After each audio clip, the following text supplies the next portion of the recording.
आकाश देखो చూడండి ఎక్కడికి వెళ్తారో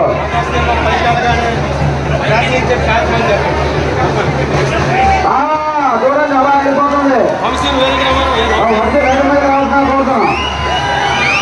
వాటిలో అలా వెళ్ళి తీసుకురండి వేసాలు ఎక్కడైతే అలాగే కానీ చేయండి అంటే ఆకాశం చెప్పండి దేవుడు పడతాడు పోయేది వాస్తవుడు అప్పన కొబ్బరి అప్పనలో తయారు చేసినటువంటి భాగంగా శ్రీ అమ్మవారికి లోకాలమ్మ ఉత్సవాలకు స్వాగతం తెలుపుతూ ఈ యొక్క ఆకాశ దీపాన్ని ఎగరవేయడం జరుగుతుంది. దయచేసి అందరూ సహకరించండి. ఇది మనందరం కలిసి చేసుకునే పండుగ, మనందరం పండుగ.